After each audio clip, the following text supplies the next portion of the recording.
I been in the promotional side of the business since we started K1 New Zealand. I helped put that together. I don't see that being a problem. That was a successful event. People can always be critical, but the one thing that I've said in the media and I've said to my team is that we're not here to try and compete with anybody. If there was no need for another league, we wouldn't have the card that we have. If you look at the card, every single fight on that card, it's like a K1 main event card, because every fight in K1 was a main event fight. So I wish we could put the whole card on, on the main card, if you will, you know what I mean? But unfortunately, television can only give you this much space. Otherwise, I would put the whole card on the main card, because every single fight on that card, it's a badass fight. These guys, are some of the best in the world. So people can be critical. That doesn't bother me, because some criticism is going to be good and some are not. The ones that have things to say that make sense, we'll use that and change things up. So you are open to criticism? Oh, absolutely. Listen, I've been in the limelight since I was 16. I started modeling at that age, and did TV shows at that age from there on in. So criticism is something that's part of what you do if you're in the limelight. It's part of the game that we're in. So I'm open to constructive criticism, but criticism that I think is, pointless, I don't pay attention to that. You know what I mean? How important do you feel it is to have another league, major? Yeah, absolutely. It's very important. I mean, like I said, if there wasn't a need for another league, we wouldn't have the card that we have. If these guys were, what's the word? I don't want to be critical, but if these guys were was maybe looked after, then they would be at certain places. I understand. Listen, UFC, that's a completely different. They're in a league of their own. So guys just got to fight extra hard to prove themselves to be there, right? So I understand that. But all the other leagues that's below that, they should have had these guys, contracted and signed to a good fight deal. They didn't. So that means if we're able to put this kind of card together, there is a need for another league. You know what I mean? Our job is obviously try and learn from the best and try and move forward. We're going to crawl before we run, and we're going to move things slowly but positively, so that it's going to benefit the fighters as well as us. Because if we don't do a good job, then there's going to be no stage for these fighters to showcase their skills. Well, Strikeforce is already being rumored to go under. Well, and that's really sad, because Scott Coker is a good friend of mine. And he's done a great job with the company. Absolutely.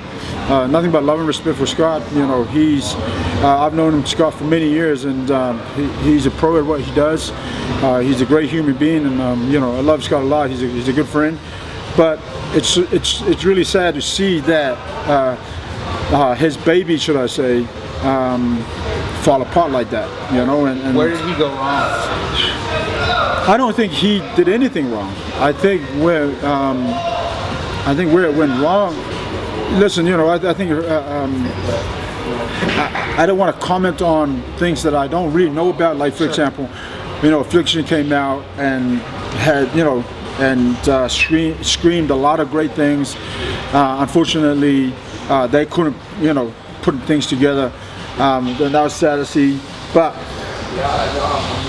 I think the sale of Strikeforce, I don't think Scott Coker was part of that.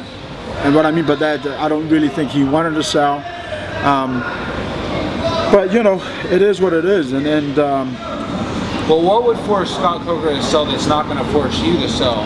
and MMA, the World Series of MMA to sell, you know, how can you guarantee us that you guys are going to take the precautionary steps to make it past that, you know, because you guys are looking long term, right? Absolutely. The reason why we won't sell is because I'm the type of guy that when I build something, I want to build it to the end. I'd rather see this fall apart on my own with my own two hands than to sell it somewhere else. You know what I mean?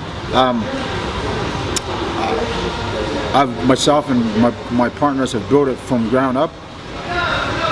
We're gonna do the best we can, understanding that we have great people, great backers that are behind the whole team.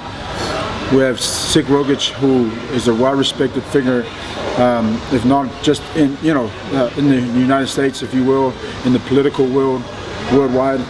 So we have good people, solid people, intelligent people that's in my team, and so for us, it's again, like I said, I'm building this from ground up, and I'm going to make sure that this stabilizes to where it's going to get to.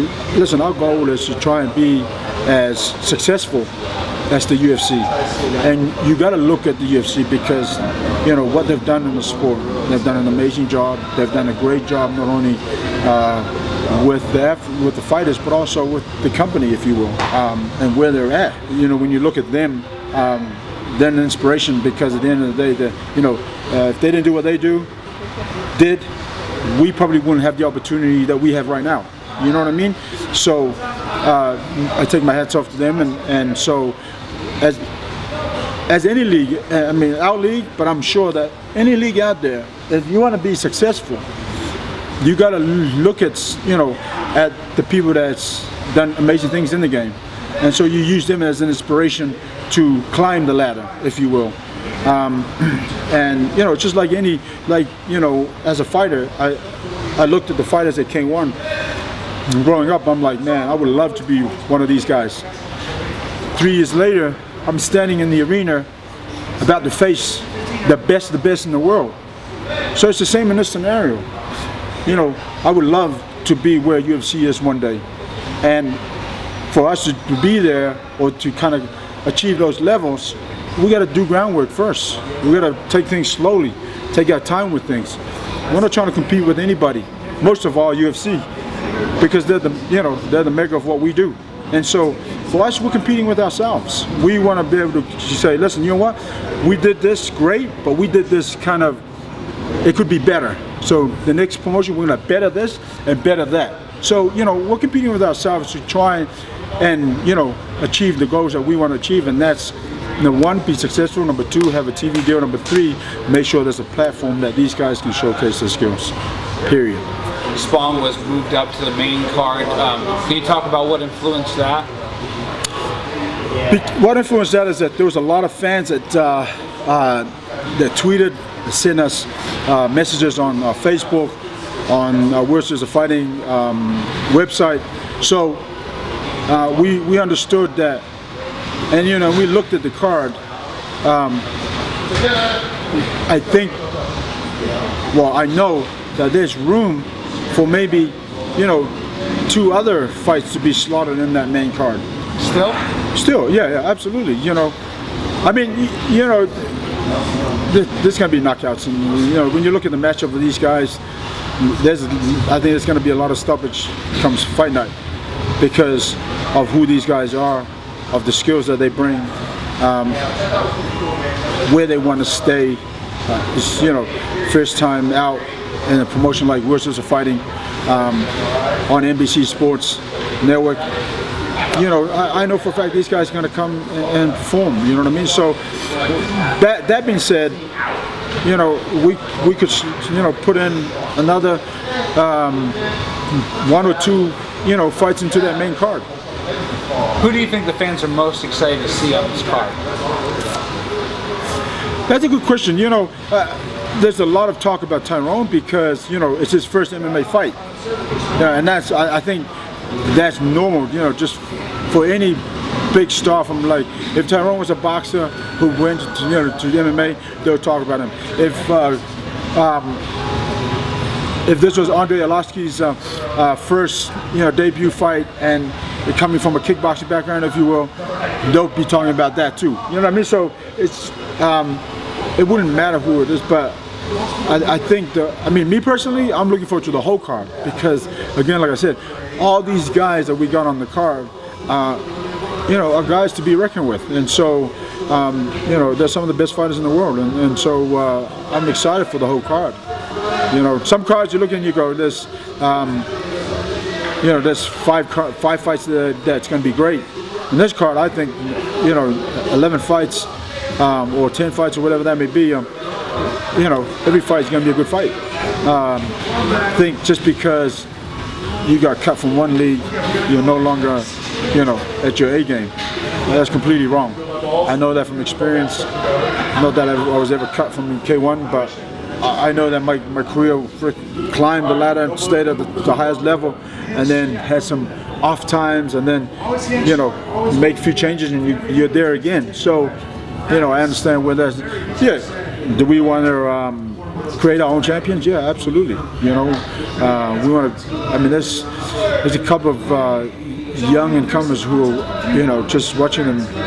It's just a matter of time before they. Is there any talk about maybe a reality show or any type of way to get the fans, the casual fans, familiar with your guys' up and comers? Yeah, we that's been in discussions, and I think it's just a matter of time. Again, like I said, we want to take things slowly and walk first before we run, and I think that's all in good time. That kind of thing will happen. Are you guys looking at like an Ultimate Fighter format, or do you guys have something else? Since Ultimate Fighter hasn't been doing too well, people are kind of getting stale of the same thing over and over again. Is this something that you guys are really planning on doing to take a marketing tactic to build your fighters? Yeah, like I said, there's discussions of that. Probably not like the Ultimate Fighter. But there is talks in creating something that is gonna bring more awareness to our up-and-comers, and but we haven't finalized what that format will be. I think right now our focus is on November 3rd, and when that's said and done, then we'll sit down and discuss more opportunities, if you will, in terms of creating all the up-and-comers and creating new champions.